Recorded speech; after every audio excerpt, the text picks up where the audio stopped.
Chers amis, Erev Tov ou Beshem Hashem, Naaseh Ben Hatzliach, nous sommes ce soir le lundi 12 du mois de février et déjà le Dalet du mois de Adar Aleph. Cours acheté anonyme pour la Refoua Shlema définitive, rapide et très vite de Émile Shlomo Ben Rachel, Anna El Narefanalo, Anna El Narefanalo. Sruta Torah ou Sruta Ben Ishraï que nous allons étudier, Yagen Bado Bechol Asherov Yakum Echolio, Mitor Kol Sh'ar Chole Israël, Moratim Yakdosha Bateora, Sarah, Talia Batefrat Miriam, Yana Ben Esther, Hayarochama Esther Batrivka, Shlomo Ben Zira, Kol Chole Israël, Meir Soufan, Verayato Ayekarim, Bezrat Hashem, Refoua Shlema, Achlama Meira Ubriut Etana,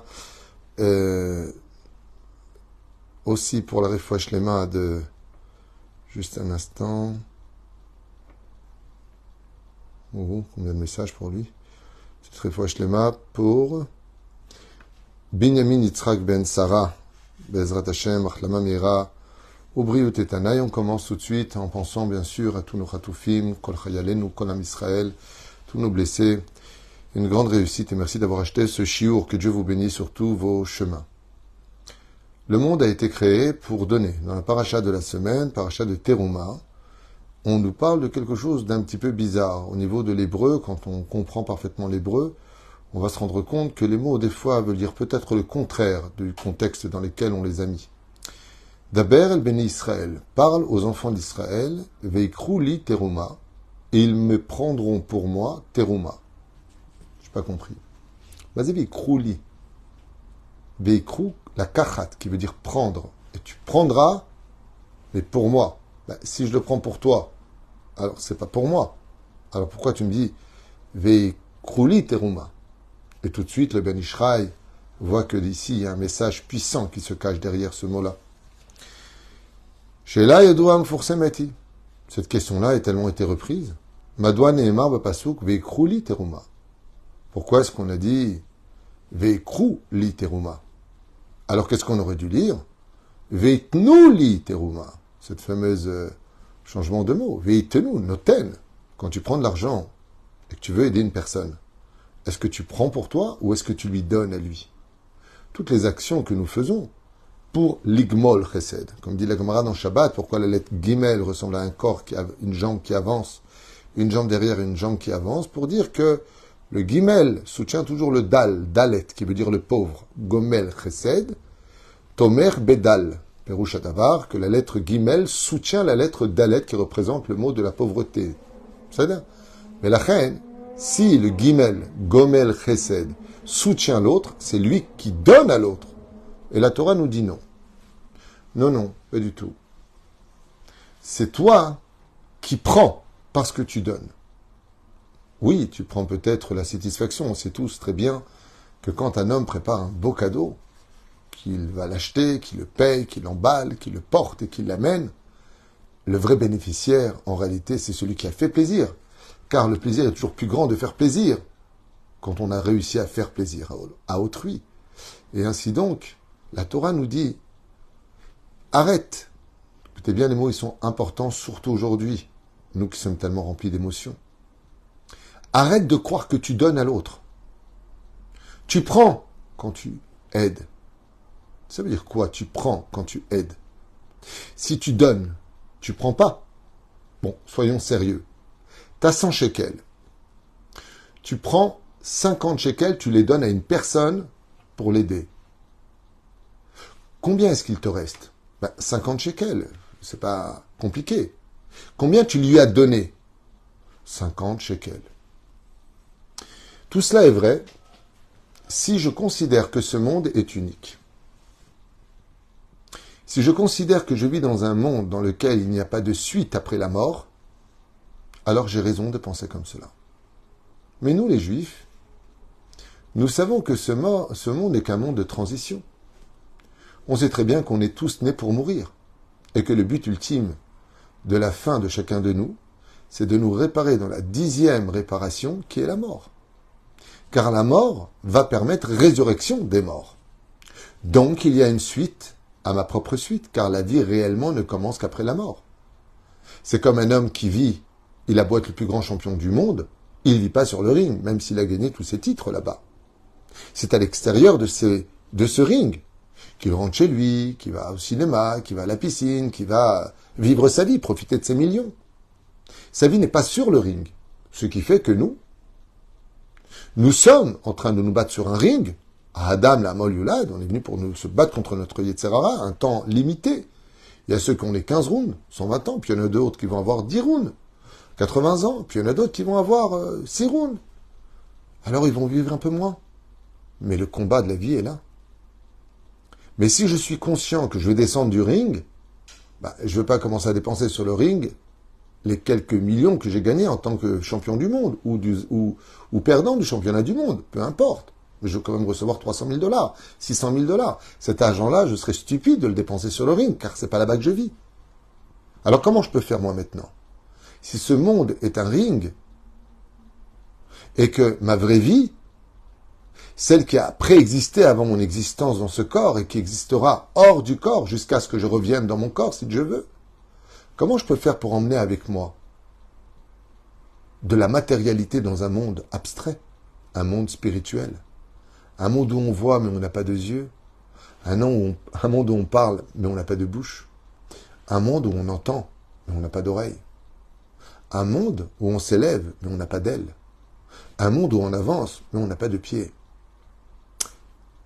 Mais si j'ai tout ça, comment tu veux que moi je rentre là-bas des corps humains, des corps de matière, de l'argent? Tout le monde connaît le proverbe, on n'a jamais vu un coffre-fort suivre un corbillard. Et donc, si l'argent ne va pas là-bas, comment je vais faire, moi, pour rendre mon argent spirituel? Par exemple, vous avez des euros, vous voulez le convertir en shekels ou en dollars. Vous allez au change, il vous prend cet argent et vous remet quelque chose d'autre. Est-ce qu'à ce moment-là, on peut dire que je rends service à celui qui est de l'autre côté du change? Oui, c'est son métier, il va prendre des intérêts sur cela. Mais est-ce que lui te rend service ou tu lui rends service? Qui est parti chercher qui? N'est-ce pas toi qui avais besoin du change? Et quand tu donnes 1000 euros et qu'en contrepartie tu prends 1100 $ ou 1200 $, est-ce que tu as perdu quelque chose? Oui, tu n'as plus tes 100 euros, mais tu as pris 1200 $. Et quand tu vas aux États-Unis, eh bien là-bas la monnaie, c'est pas des euros, c'est des dollars. Ainsi donc, l'argent n'a aucune valeur dans le monde d'en haut. Mais on peut le changer. Comment on peut le changer? On va au change. Et qui c'est le change? Ce sont les mitzvot de chesed que nous faisons. D'aider une personne nécessiteuse. D'aider un avrech à réussir dans la Torah. En lui donnant cet argent, lui, en le prenant, va me créer un ange. C'est le change. Et cet ange qui va être créé de cette tzedaka qui est donnée, c'est la monnaie qui correspond aux valeurs du monde futur. Ce qui fait qu'en donnant, eh bien, tu viens de prendre le change. Lui l'a fait passer de l'autre côté. Il prend ton argent physique et il te le rend en spirituel. Alors, une fois de plus, la question se pose. C'est donnant, donnant. Il dit oui. Ça, c'est quand tu changes des euros en dollars, ou en shekels, ou en yens, peu importe. Mais si par contre, vous donnez 1000 euros pour le change, et qu'il vous donne 1 million de dollars pour 1000 euros, est-ce que vous avez donné ou est-ce que vous avez que pris? Réponse, non, c'est pas comparable. Si tu donnes 1000 euros, tu prends 1 million de dollars, mais qui n'irait pas dans ce change? Ce change existe bien. Il s'appelle Torah ou Mitzvot. Car quand tu as des billets, combien même la somme serait belle et grande, ce ne sont que des billets qui ne sortiront jamais de ce monde et qui vont très vite, s'écouler aussi rapidement que le sable se faufile à travers nos doigts pour tomber par terre. Mais par contre, quand tu donnes 100 euros à une personne pour qu'il puisse faire Shabbat avec sa famille, et encore c'est rien, l'ange qui en ressort, il vaut des millions d'euros. Et lui, par contre, ne meurt jamais. Cet ange, c'est Daka Omedet Laad. Pour l'éternité, cet ange se tient. Ainsi donc, pour une aide apportée à soutenir une personne dans la difficulté, ou à étudier la Torah, ou faire un Shabbat, ou payer son loyer, d'aider quelqu'un, plus forte raison ses propres parents qui sont en porte-à-faux, ou ses enfants, ou payer l'école de ses enfants pour qu'ils apprennent la Torah et les mitzvot, que l'on sache et que l'on retienne que peut-être qu'on a versé tous les mois une somme d'argent de 100 euros, 200 euros, 300 euros, peu importe. Mais en réalité, quand on le fait de tout son cœur et qu'on a relevé l'étendard de savoir donner, alors voilà ce que nous dit Hachem. Veikrou, litéroma. C'est vrai que vous avez fait ça pour moi, mais vous, ce que vous en avez pris, a beaucoup plus de valeur. Pour une seule mitzvah accomplie, en faisant du bien à la shrina, d'écouter les commandements d'Hachem, Dieu bénit jusqu'à 2000 générations après toi. 2000 générations pour une bonne chose que tu as fait dans ta vie. À la fin, veikrou litéroma. V'chi adam loker truma, noten teruma. V'imken tzarich haya lichtov, uitnu litéroma. Donc la Torah aurait dû nous dire, tu donneras de la teruma. Rabbeinu Yosef Chaim, qui a Beddin dans le ciel, il répond à la Torah, Shatzedaka sh'adam noten v'kaspo, v'chasadim sh'adam oseh b'mamono, tout l'argent que tu donnes toute ta vie pour des œuvres, pour soutenir la Torah, la faire vivre, pour la tradition. Tout ce que tu as fait dans ce monde. Hem she'amdu letovat ha'adam la netzach netzachim. La netzach netzachim. Ils seront là pour toujours. Ils te protégeront. V'hem nechshavim l'erichusho amiti. Et en réalité de ce monde, tu ne laisseras que des héritages à tes enfants qui eux-mêmes le laisseront à leurs enfants s'ils l'ont pas perdu sur la route. Mais il existe un héritage que tu peux prendre avec toi dans la tombe, qui te protégera pour l'éternité, dans un monde de lumière éternelle. C'est quand tu le donnes à la Torah elle-même. Et Ken Zot Matzanu, comme un roi non-juif, du nom de Mumbaz Amelech, dans Baba Batra Yud Aleph, à Moud Aleph, She'enoten Mamon Rab la Tzedaka. Et ce roi non-juif, Mumbaz Amelech, avait compris la valeur que donner, c'était savoir prendre. Mumbaz, ou Bizbez et Tzrotav Malchut Almenat Lefarnes, Bo et Anim. Et il a sorti l'argent des caisses du royaume pour s'occuper des pauvres. Vaya Omer. Et il disait, Avotai Ganzu Lemata. Combien étaient bêtes mes parents, disait ce roi. Car eux, ils ont caché dans des coffres dans ce monde leur argent. Vanegaznasti Lemala. Mais moi, je l'ai envoyé dans le monde d'en haut, avec des intérêts sans limite.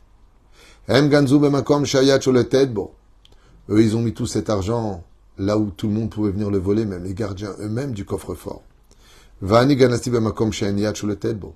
Mais moi, en donnant ce que j'ai, je l'ai envoyé dans un monde où aucune main ne peut accéder.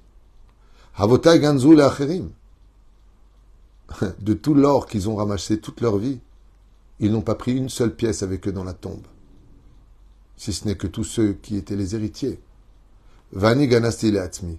Mais moi, j'ai tout envoyé sur mon compte spirituel en haut. Les Dvarim Elu Ramzu à Torah V'amra. Sur ce, la Torah nous dit, Daber el Béné Israël, Moshe, parle aux enfants d'Israël. Daber, ça veut dire de génération en génération. Et dis-leur, Veikrou li teruma. Dis-leur qu'ils me prennent pour moi. Dis le Ben Ishraï, Mikan. Un homme ne sortira jamais perdant d'avoir soutenu la Torah. Jamais, jamais il ne sera perdant d'avoir donné le sourire à quelqu'un en l'aidant. Car tout ce qu'il donnera dans ce monde, au nom de la mitzvah, et non pas parce qu'il a de la peine, mais parce que Dieu le demande, bien sûr, les tzedaka et les chesed, que ce soit dans la tzedaka ou la bonté, kesefze ou l'onoten et la lokeach leatzmo. Chaque fois que tu donnes de l'argent à un pauvre, alors tu vas chercher un petit billet de 20 euros, parce que ça fait trop 100 euros. T'as raison. Ça fait beaucoup. Tu viens juste de t'envoyer que 20 euros dans le monde futur. Parce que les 100 euros, tu ne sais même pas ce que tu vas en faire. Alors bien sûr que la halakha nous dit, tu dois donner jusqu'à 20% maximum de tes revenus, de peur qu'il te manque toi-même pour finir le mois. Aval, malgré tout, plus une personne donne de l'autre côté, et plus une personne vit. J'aimerais vous poser une question. Il y a quelques années de cela, je suis allé visiter une yeshiva.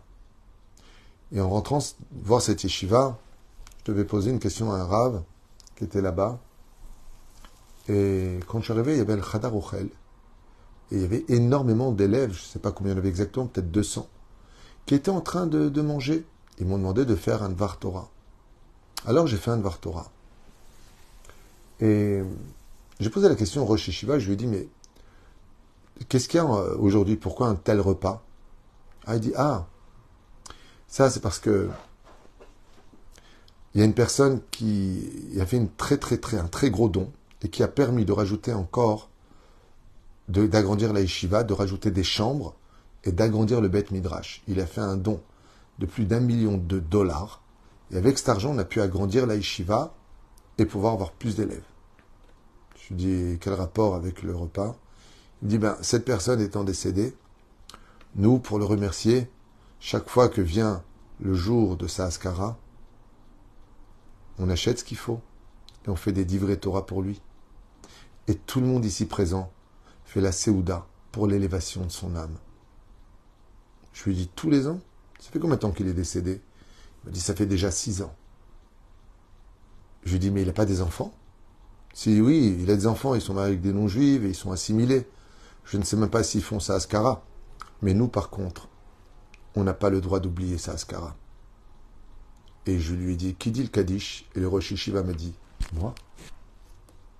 Vous savez combien une personne décédée dans le monde d'en haut serait prêt à payer tout ce qu'il a sur terre pour qu'un Rosh Yeshiva fasse le Kaddish pour lui? Pour qu'une Yeshiva entière fasse sa Haskara? Aujourd'hui, ça ne nous parle pas, parce qu'on n'est pas dans le monde de vérité. On vit dans un monde d'images, d'illusions, d'imagination et de mensonges. Mais dans le monde de vérité, il n'y a plus de mensonges. Tout est véridique. Et là-bas, par contre, cet homme, il a versé 1 million de dollars. Grâce à lui, il y a plus de 20 élèves qui sont venus étudier en plus la Torah. 20 Talmidei Chachamim qui naîtront de cela. 20 familles qui vont concrétiser des enfants grâce à lui. Et tout ça, c'est sur son compte bancaire spirituel, à Netzach Netzachim. Chaque Rosh Hashanah, on va le monter de degré. Et encore, car chaque année, il y aura une évolution. Pour 1 million de dollars, des trilliards de dollars. Qui n'investirait pas là où il faut? C'est ce que nous dit ici le Ben Ishraï. Le Karamo. Et il n'y a que cette façon-là de faire passer son argent que tu as gagné si difficilement. Ne jette pas sur le ring. Et si tu te bats, garde-le pour quand tu descendras de ce combat. Acheter une belle villa dans laquelle tu vivras. C'est le monde futur. Machanifla imshil al-kar rabenu à Ben Ishraï. Et le Ben Ishraï nous raconte une très belle métaphore qui est la suivante. Un père très sage et intelligent a voulu mettre en examen son fils qu'il voyait comme étant un génie de l'esprit, un jeune homme et pourtant si sage et intelligent. Et donc, il décida de le mettre à l'épreuve en lui posant une question et lui dit « Mon fils, si un chasseur voit qu'il y a 10 perdrix, 10 oiseaux donc, au-dessus d'un arbre, et il tire et en tue un. » C'est comme ça qu'il lui dit. Il lui pose la question, il lui dit Kama nisharu. Combien reste-t-il d'oiseaux, de perdrix, quoi. Et l'enfant lui a répondu Abba, of echad bilvad. Un seul. Le père sourit et caresse la joue de son fils et lui dit Mon fils, tu n'as pas compris la question. Il y a 10 perdrix, 10 oiseaux qui sont sur un arbre. Ou peu importe, d'autres oiseaux, c'est pas important. Parce que je crois pas que les perdrix s'en montent sur les arbres, alors le méchané. Et maintenant, tu en tues un seul. Combien reste-t-il d'oiseaux? Et l'enfant répond une fois de plus en regardant son père Abba, rak echad. Et le père lui dit non. S'il y en a 10 et qu'il a tiré sur un seul oiseau, il en reste 9. Et le fils regarde son père et lui dit Papa, pourquoi me mets-tu tellement à l'épreuve? Les 9 autres se sont envolés. Lui, il gagne rien. Eux, ils ont pris leur envol. Le seul qui garde, c'est celui qu'il a réussi à attraper. Donc, un seul. Il n'en reste pas 9. Parce que la seule chose qui te reste, c'est ce qui vient avec toi. Tout le reste, c'est déjà envolé vers une autre adresse. une autre personne. Tu prendras jamais ta maison avec toi, ni ta voiture, ni même ta cravate, ni rien, ni ton stylo, ni ta montre. Rien, rien ne viendra avec toi. Sauf ce que intelligemment tu as pu attraper dans ce monde. Veikrouli, teruma. Et tu me l'as donné pour que moi, je te le place de l'autre côté et que pendant que toi, tu te bats dans ce monde, les anges que tu as créés par tes mitzvot te construisent déjà ta villa pour l'éternité. Signé Marana Ben Ishraï. וגם כן כספו של האדם, הראו מתעופף ונעלם, הוא בא והולך, ורק מה שנותן לצדקה הוא שלו לעד. Et le Ben Ishraï lui dit en disant, combien d'argent, combien de temps, combien de choses on a stam dépensé, combien de choses on a stam jeté, alors que si on les avait mis là où il fallait, eh bien cet argent-là, il aurait pu nous rapporter beaucoup plus gros que des moments de plaisir, certes, mais qui en réalité ont fini aux toilettes. J'apprends toujours de la Torah. Je sais que les cours, des fois, je suis un peu un système comme ça. Ça fait du bien de nous rappeler un petit peu que la vie passe vite et qu'on a intérêt à ramasser le maximum d'argent spirituel. Torah, mitzvot ou ma'asim tovim. Kol tuv et litraot. Irfouach lema.